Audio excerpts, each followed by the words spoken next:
Welcome to Grid Money, everybody. It finally happened this past week, week 9 of the NFL. We talked a lot earlier this season about which was more likely to happen. Dolphins to go winless or the Patriots to go without a loss. And the questions have been answered on the same week in two different games. Neither of them are going to happen. I remember saying at the beginning of the season that I definitely didn't believe in the Dolphins going winless. Every team wants to win. Just didn't make sense that they were trying to tank that early in the season. And they finally put together what they needed to get a win. While later that night, Patriots finally met their demise against the Baltimore Ravens. In a great game, but it shows to everybody else that they can bleed. And that makes me wonder who all is going to be coming for them. Patriots have a little bit of a tougher schedule with teams that at the beginning of the year weren't really expected to be as good as they are at this point. So we'll see how they handle coming off their first loss of the season. But hopefully you didn't take either of those future parlay bets. It's more of a future than a parlay, I guess. If you did take one of those, then kudos to you. I can't handle those future bets. I want to know if I'm winning or losing that day or as soon as possible. So future bets aren't really for me. I tend to stick to a week at the most away, and then betting on only single events, not multiple combinations of things happening in order for me to get my money. But both of those bets and runs are over with. We had a great week 9. Our Seahawks finally prevailed over the Buccaneers in overtime, giving us our 1-1 finish for the week. We only had 2 favorite bets of the week, but so we're just down the juice for week 9, which I'm fine with. That's going to happen now and then.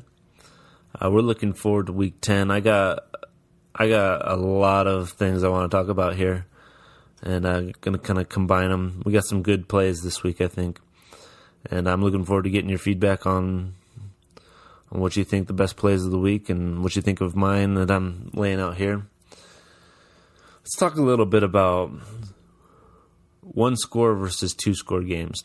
I kind of divide everybody up when I handicap them into 1-score or 2-score games, meaning are you going to win by more than 8 points, or is it going to come down to the last minute where it could be decided on a Hail Mary on as the seconds end?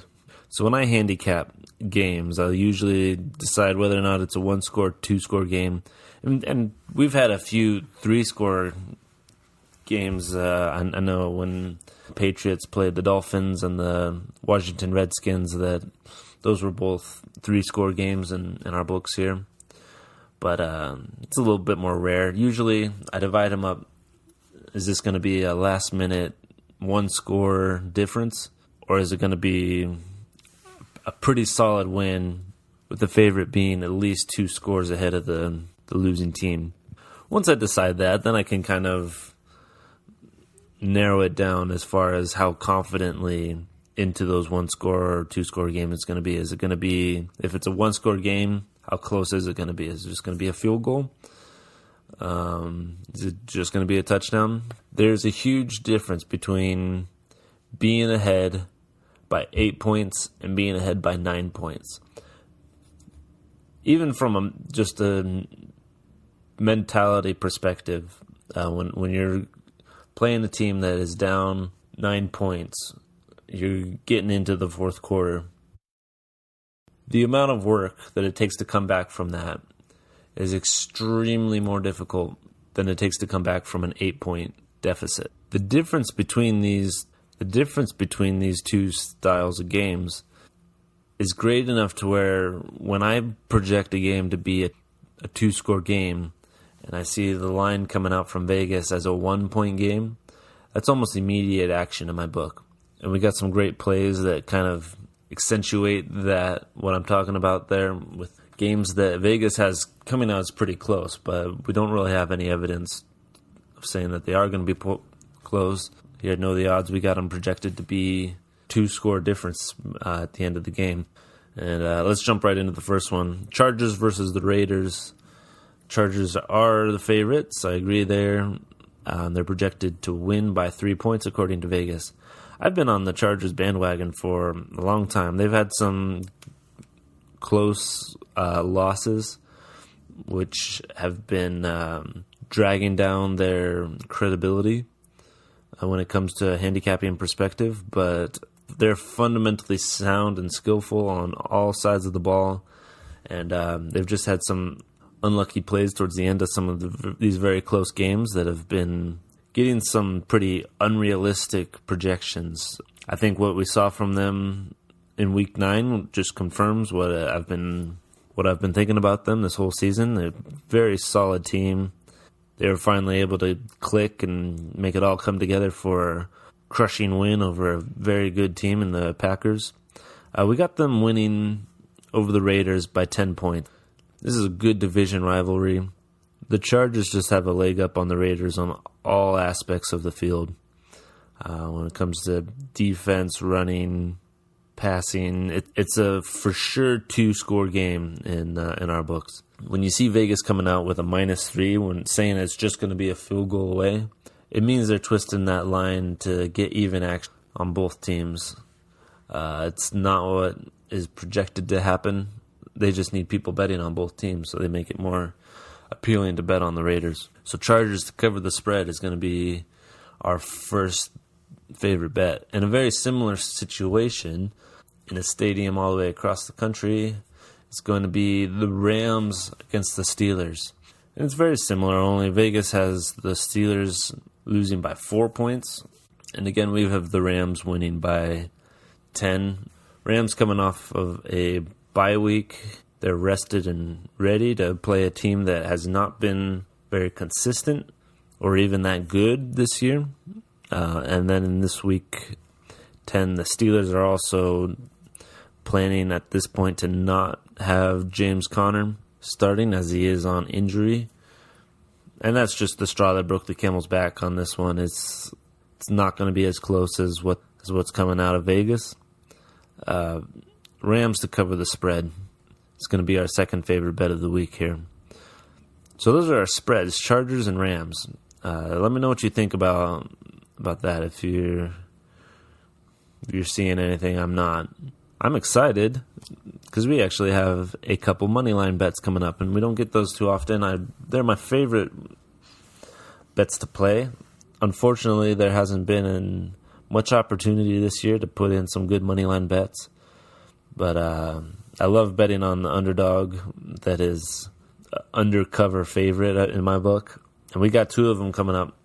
The first, most blatant and obvious, and I'd encourage you guys to get in on it as soon as possible before the line changes, is the Bills versus the Browns. Browns are the current favorites right now by 2 points, but you actually get a pretty good turnout on a moneyline bet at plus 130 if you bet for the Bills. I cannot find any evidence suggesting why the Browns would be any kind of favorite in this game.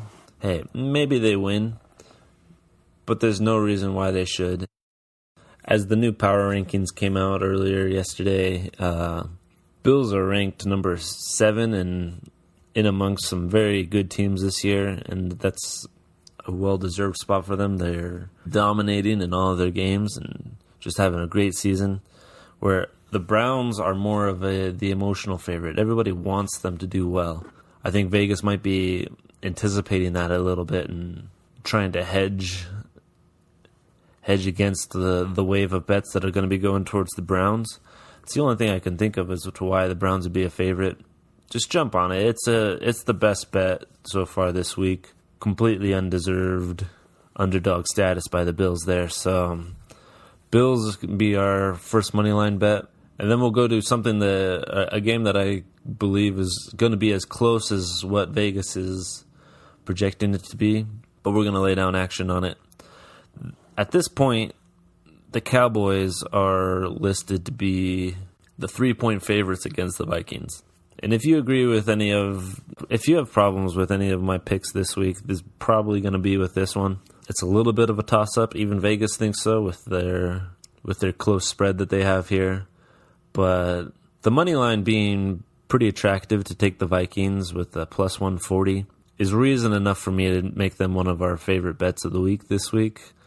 Vikings are going to be there to fight the Cowboys step for step, and history of the last few Vikings games has shown that they are beginning to show a pattern of consistently good football. They are continuing to impress on every single game and to improve on what they've done the week before, whereas most of what the Cowboys have done has come against less impressive opponents.